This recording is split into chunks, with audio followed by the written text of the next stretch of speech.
Tantos años hablando de derecho internacional, tantos años trabajando para conseguirlo, tantos años soñando para construir Europa. Y de repente aflora de nuevo lo más demencial de la organización humana y de quienes la dirigen.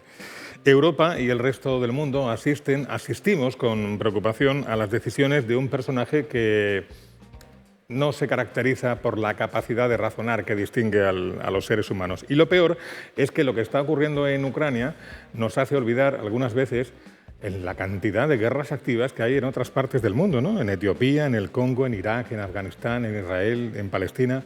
En fin, comenzamos Voces de la Región.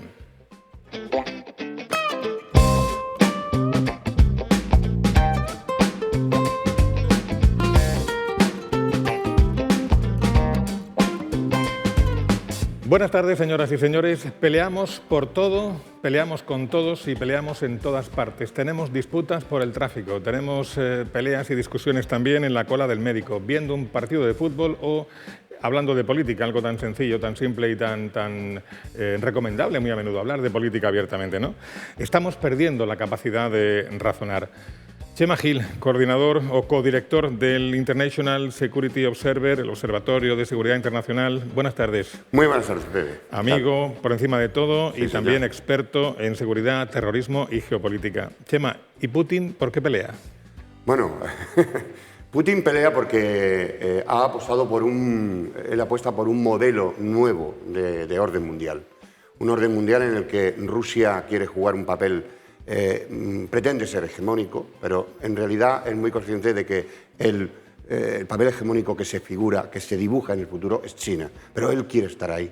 Entonces Rusia, que es un gigante con pies de barro, Rusia es una potencia militar descomunal, con 7.000 cabezas nucleares, quiero decir que es... Pero en cambio es un país con un PIB per cápita paupérrimo, propio de un país del tercer mundo. Es decir, es un gigante con pies de barro, porque la gente muere de hambre en Rusia. Y quiere conformar una nueva realidad mundial, un nuevo orden mundial, donde las democracias liberales occidentales desaparezcan, no sean un modelo de referencia, y lo que no quería era tener precisamente una Ucrania neutral o europeizada en el mejor sentido de la palabra. No lo quería tener, quería tener un colchón, como siempre ha querido Rusia desde la época de los zares, tener un colchón ahí que separara la influencia europea y, por supuesto, de la OTAN respecto de las fronteras de Rusia. Y lo que persigue con Ucrania es infligir daño por infligir, es invadir el territorio o quiere ocupar el país y hacerse con él. ¿Qué es lo que persigue? Esto es difícil, hay que meterse en la mente de Putin, porque yo creo que esto lo sabe Putin y solo Putin. Cuando se veía venir la situación, yo era de los que pensaba que sí que iba a haber una acción bélica. Creía que se iba a limitar a la región del Donbass, al este de Ucrania, donde ya había dos repúblicas bajo su influencia y su poder, pero en realidad ejecutó una acción masiva, bombardeando la primera noche 10 ciudades, ¿no? Incluido los alrededores de Kiev. Su objetivo militar es Kiev, porque es la capital, y si conquistas la capital estás lanzando un mensaje de que has conquistado el país. Pero lo cierto y verdad es que esa guerra relámpago, que podía serlo porque la capacidad militar de Rusia es devastadora, sin embargo no parece que le esté saliendo bien, y al mismo tiempo esto que parecía que eran respuestas débiles, yo mismo las he calificado así, sin embargo las respuestas de Europa se han conformado como un elemento potente que van a tener un largo recorrido. Las sanciones económicas tienen efectos respecto del autócrata en medio y largo plazo, pero estamos en un mundo tan hiperconectado que ya hoy hay bancos rusos que han echado el cerrojo, que no pueden pagar ni siquiera devolver el dinero de algunos de los impositores en el mundo.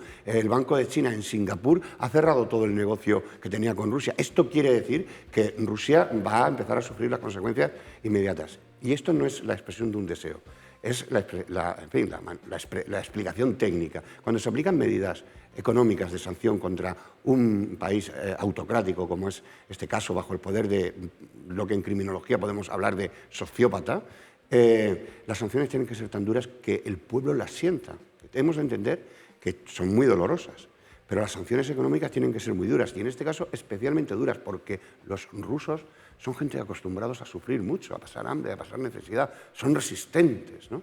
Por lo tanto, tenemos que conseguir, o hay que conseguir, el pueblo ruso tiene que conseguir hacer cambiar, en fin, a su líder. Y, ojo, que con el control social que hay se están manteniendo posiciones críticas en las calles en Rusia, ¿eh? En 40 ciudades todos los días se están produciendo manifestaciones. Y esto Putin tampoco lo calculaba.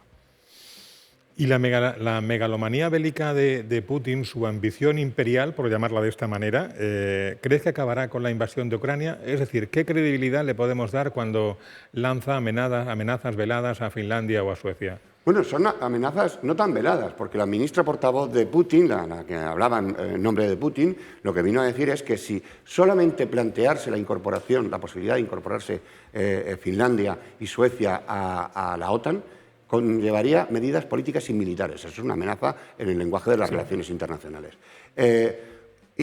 Bueno, la gente seguramente no tiene muy presente lo que era Finlandia. Finlandia llegó a ser parte de Rusia, de la Unión Soviética, se separó, durante la Segunda Guerra Mundial combatió del lado de Hitler y tuvieron una inteligencia verdaderamente espectacular para firmar un tratado de neutralidad, y Finlandia es un país desde entonces neutral y que no se ha manifestado nunca como lo puede ser Suiza. Ahora, eso sí, es miembro de la Unión Europea. Y Suecia es un país que también ha sido neutral. Lo que ocurre es que frente a la amenaza de Rusia, lo que ha respondido inmediatamente es enviando armamento, Stinger, etcétera, a Ucrania. Es decir, a Putin no le están saliendo bien estas jugadas de guerra relámpago. Hemos visto que nada, se pueden empantanar.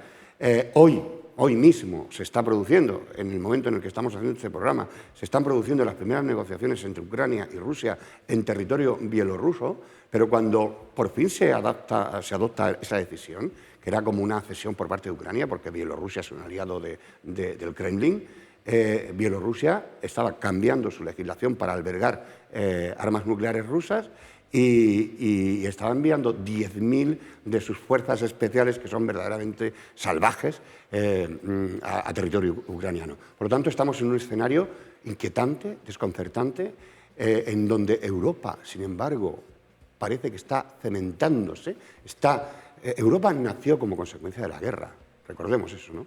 Y nos hemos estado matando durante siglos. Schuman, en su discurso, lo lees y fue capaz de decir: tenemos que encontrar cosas más poderosas que la capacidad de atacarnos, que nos interese proteger más que atacarnos. Y ahí nace lo que es hoy la Unión Europea. Y como mecanismo de prevención de conflictos ha funcionado extraordinariamente bien. Y ahora, en este escenario bélico, parecía que Europa era un elemento débil, porque lo era, así se estaba manifestando, y sin embargo, en la última semana estamos viendo que están reaccionando con una potencia grande. Alemania ha apostado por quitarse, en fin, las sombras del pasado y va a implementar políticas de seguridad y defensa espectaculares, teniendo en cuenta que la seguridad es un elemento transversal. La seguridad sanitaria, lo hemos visto con la pandemia, la seguridad física, la seguridad en el ámbito militar. Si no manejamos el concepto de seguridad y defensa con naturalidad y sin complejos, hemos de saber que cualquier sátrapa, cualquier autócrata como Putin nos puede poner en una situación muy delicada. Y Europa tiene que ser mucho más Europa. Tenemos que tener autonomía estratégica, porque si no, no tendremos ni siquiera una única voz. Pensemos en los días en que empezó el conflicto. ¿Con quién hablaba Putin? Con el señor Joe Biden y con el secretario Stoltenberg de la OTAN, pero no con la Unión Europea. Comenzó a hablar con Macron, que era el presidente de turno de la Unión. Mandó cartas a cada uno de los primeros ministros y ahí Europa empezó a reaccionar con habilidad. Solo contestó con una sola carta a través del señor Borrell como portavoz, como responsable de la política exterior. En definitiva, creo que adivino que hay cierto cemento que se está generando en Europa que nos va a hacer salir fuertes. Ahora bien, tenemos que saber que estamos en un escenario muy desconcertante, con una amenaza ya nuclear expresada por Putin, y esto es muy importante. Putin tiene alrededor de 7.000 cabezas nucleares, de las cuales unas 1.500, 1.400 están permanentemente activadas en determinados sitios, más las que tiene dispersas en los diversos submarinos con propulsión nuclear que están en el mundo y que muy poca gente seguramente conocerá su posición. Es decir, su capacidad de ataque es brutal.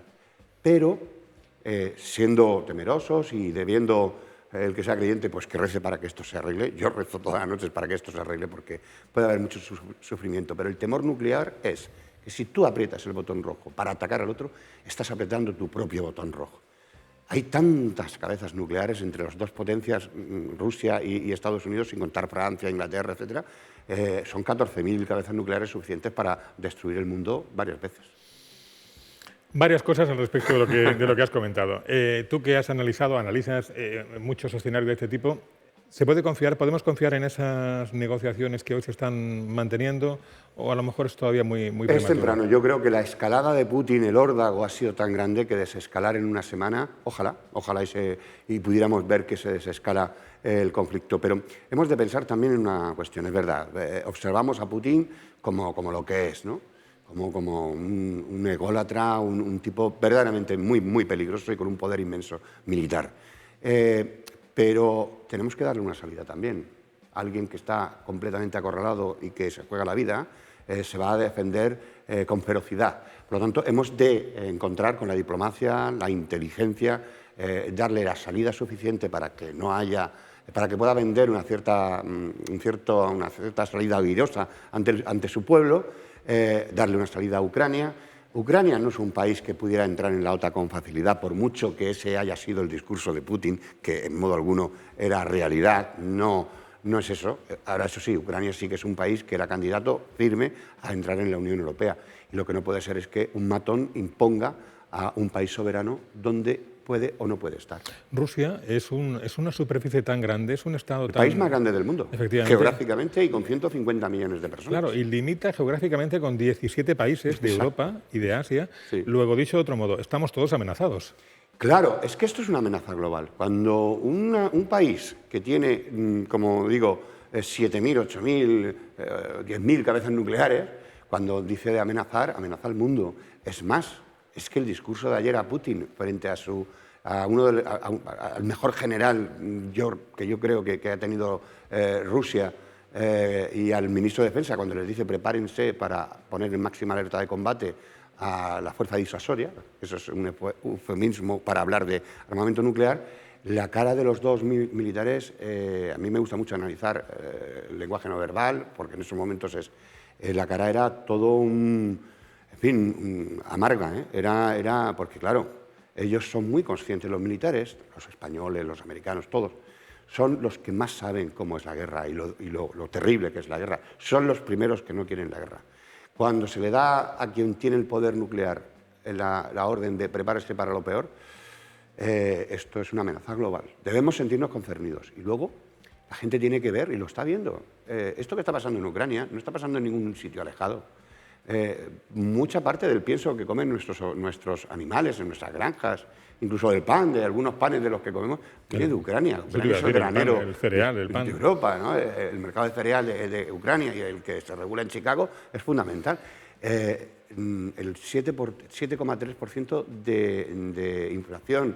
O sea, estamos en un momento muy complicado. Cuando estábamos recuperándonos de la pandemia, este es un momento geoestratégico que elige Putin, o sea que aquí todo está decidido permanentemente, aquí hay mucha inteligencia previa, esto no es una decisión, estoy haciendo una maniobra y aprovecho y me meto, no, esto es algo que se ha preparado durante tiempo. Pensemos una cosa, Putin se dice aproximadamente, según las fuentes, porque aquí son fuentes un poco, en fin, que hay que cogerlas con cuidado, pero sí, aproximadamente que entre 600 y 800 mil millones de dólares en reservas de oro y demás fueron consignadas para una contingencia que es la que se ha presentado. Por eso las sanciones económicas podemos ver que pueden tardar en tener sus efectos. Ahora bien, ¿a quién hemos sancionado económicamente? No solamente a Putin y tal, que nadie sabe dónde tiene el dinero Putin, que nadie se ponga a buscarlo, que no lo va a encontrar. Pero sí sabemos dónde lo tienen los oligarcas rusos, muchos de los cuales son miembros de la mafia rusoparlante. Y cuando palma dinero el oligarca, que es el que te mantiene, te va a presionar para que esto se reduzca. China ya ha empezado a ponerse de lado en relación con Rusia, porque China es la fábrica del mundo y le interesa seguir vendiendo. Y la economía del mundo, si fracasa, China no vende. Esto es así. Singapur ya ha dicho que no manda material básico para las nuevas tecnologías y demás. Quiero decir, Rusia se va a ver muy sola, Rusia va a tener... esto tiene que aprender la lección. A Rusia no la podemos dejar sin respuesta después de lo que está haciendo y esperemos que la guerra dure lo mínimo posible. Aunque, insisto, el órdago ha sido muy grande y no creo que asistamos a una desescalada rápida. Ojalá y me equivoque. Aquí, haciendo un poco un comentario muy simple, aquí sí podríamos aplicar con mucha razón, además, el dicho aquel de que cuando habla Putin sube el pan. Sí, sí. Literal y directamente. Literal, sube el pan, sube el gas, por lo tanto sube la electricidad. Estamos pagando la electricidad. Estábamos hace un mes diciendo, ¡oh, qué récord! No, precios récord los que estamos pagando ahora por el megavatio hora, ¿no? Por lo tanto, esto lo que nos tiene que hacer también a los ciudadanos es dirigir una mirada. Tenemos una sociedad bastante infantilizada, en general en Europa, no estoy hablando de la española. Debemos ser conscientes que el mundo se desenvuelve en estas complejidades y, por lo tanto, especialmente a los jóvenes que están estudiando, universitarios incluidos, debemos ser personas inteligentes que miren al mundo de forma crítica, sabiendo por dónde va caminando, porque nuestras empresas murcianas tienen intereses en todo el mundo, tienen intereses en Ucrania también. Por lo tanto, ahora que yo me desenvuelvo también en el ámbito de la inteligencia estratégica, como consultor también para algunas empresas y demás, cada vez más las empresas están tirando de analistas de inteligencia que les pueda servir para su desarrollo lícito, honesto y demás, para lograr sus mejores intereses y sobre todo para posicionarse en el país y en el mundo. Es muy importante. Has valorado hace un momento, muy adecuada, la reacción de la Unión Europea, aunque la reacción de Europa en general, aunque al principio, en las primeras horas del conflicto, hubo algunas dudas, ¿no? ¿Y de la OTAN? ¿Está reaccionando adecuadamente? La OTAN puede reaccionar. Sí, está reaccionando, aplicando el artículo, estamos en fase de 4, en el artículo 4 de la OTAN lo que dice es que los países que son miembros de la OTAN, como por ejemplo lo son los países bálticos, Lituania, Estonia, Polonia y tal, estos ya son miembros de la OTAN. Artículo 4, cuando esos países que son miembros pueden verse concernidos por una amenaza, reforzamos su seguridad. Si solo fuera atacado una pulgada de territorio OTAN, entonces estaríamos hablando de una cuestión bien diferente, porque entran en conflicto 4 potencias nucleares. El artículo 5 de la OTAN dice que todos los países miembros, si uno es atacado, es como si se atacara a todos y tenemos la defensa colectiva, la defensa mutua. Sería un escenario verdaderamente terrible.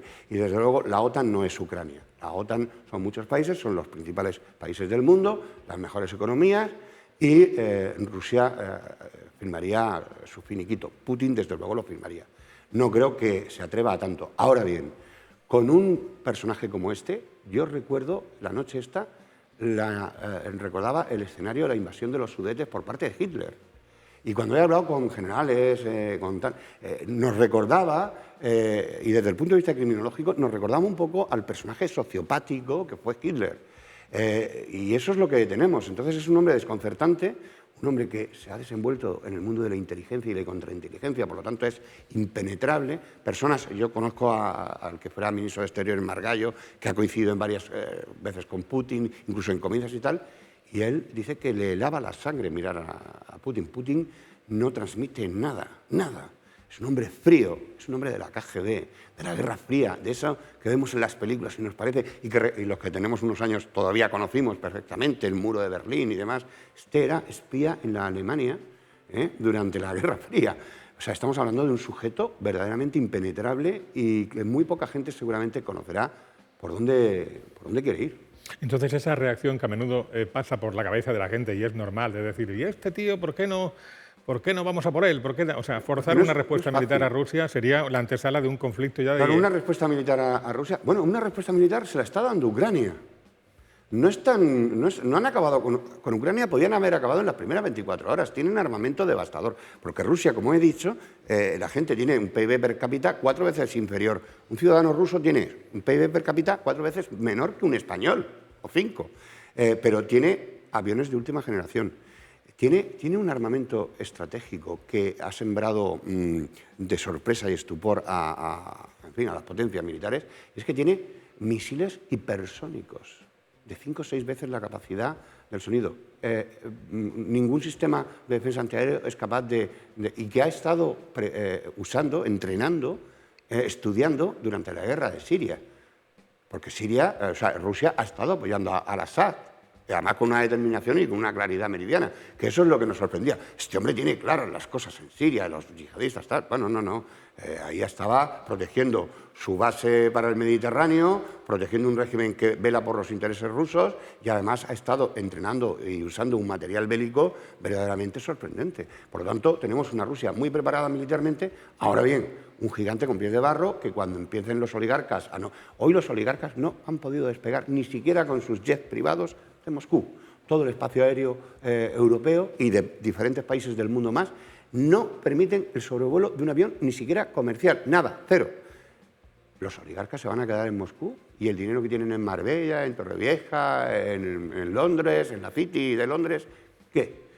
Los oligarcas son los que pueden, casi más que el pueblo, desgraciadamente, hacer cambiar a Putin.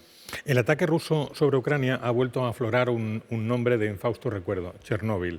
Exacto. Tú, disculpa, Chema, mi ignorancia y mi desconocimiento.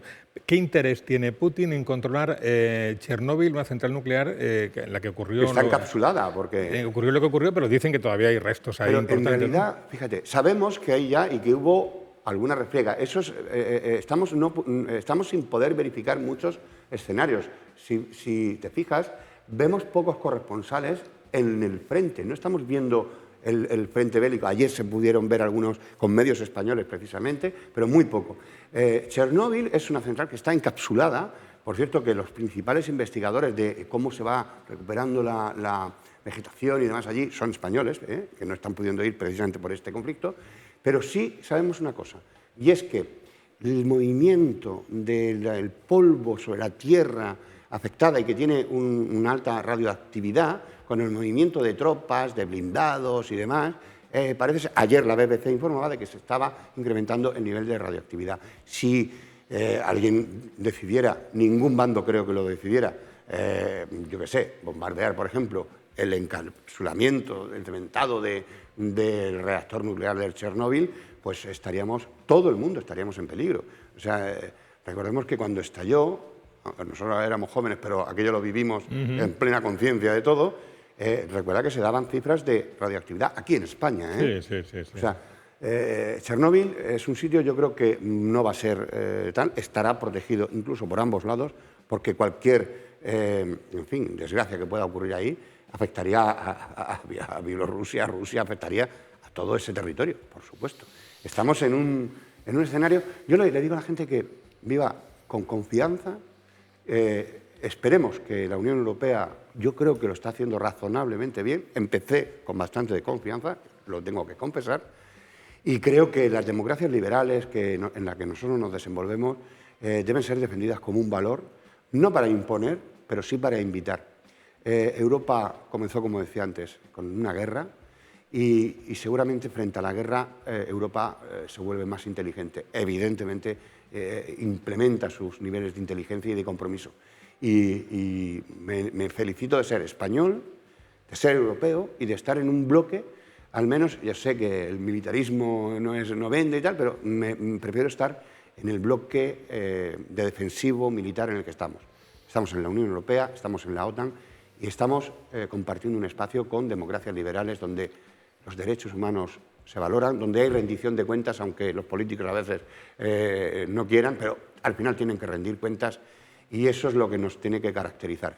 No debemos imponerlas en el mundo, pero sí debemos ser una propuesta. Y para terminar, Chema, todo esto, ¿por qué ocurre? ¿Por qué ocurre lo de Rusia y Ucrania? ¿Por qué ocurre lo del Congo? ¿Por qué ocurre lo de Afganistán, lo de Israel y Palestina? ¿Es el fracaso del ser humano? ¿Es el fracaso de la política? ¿Es el fracaso de la diplomacia? Es una pregunta de esas que no tiene una respuesta. No tiene una respuesta. Aquí hay una dicotomía. O estamos por Hobbes, el hombre para el hombre es un lobo, o estamos por Séneca, el hombre para el hombre tiene que ser un dios.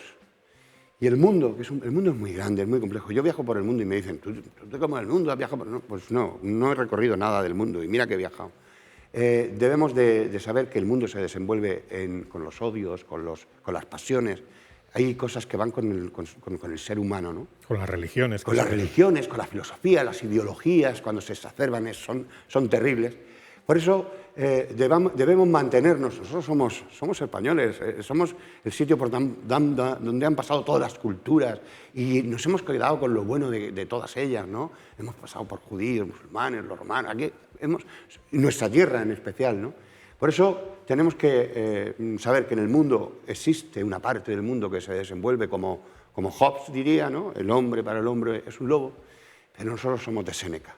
El hombre para el hombre tiene que ser un Dios y debemos de, aunque sea desde nuestras pequeñas parcelas de responsabilidad, hacer que el mundo sea mejor. Los musulmanes y los cristianos dicen en sus textos sagrados que cuando se salva una vida humana, cuando se hace el bien a un solo ser humano, se está haciendo un bien para toda la humanidad y cuando se mata a un inocente, se mata a toda la humanidad. Pues teniendo esa visión clara que tenemos, pues tratar de hacer un mundo mejor. Esa es la idea que uno tiene. Y mira que yo tengo que ver mucha violencia, terrorismo y demás, pero sigo confiando en que el ser humano también tiene lo mejor. Le hemos pedido a Chema Gil una entrevista genérica, sin entrar en demasiadas profundidades, porque nos perderíamos. Si ustedes quieren seguirlo, lo pueden seguir en otros muchos medios de comunicación nacionales en los que interviene a diario, quizá con más detalle de lo que está pasando, pero creo que nos ha ayudado mucho, por lo menos a nosotros, a comprender el sinsentido de lo que está pasando. Chema Gil, codirector del International Security Observer, muy amable, muchas gracias y que el ser humano sea capaz de recapacitar. Sí. Muchas gracias a vosotros y, como siempre, venir aquí es venir a mi casa. Además, de verdad, es tu casa. Gracias y hasta otra ocasión. Y a ustedes les emplazamos a mañana, aquí en Televisión Murciana, Voces de la Región, a las 4 de la tarde. Gracias por su atención y muy buenas tardes.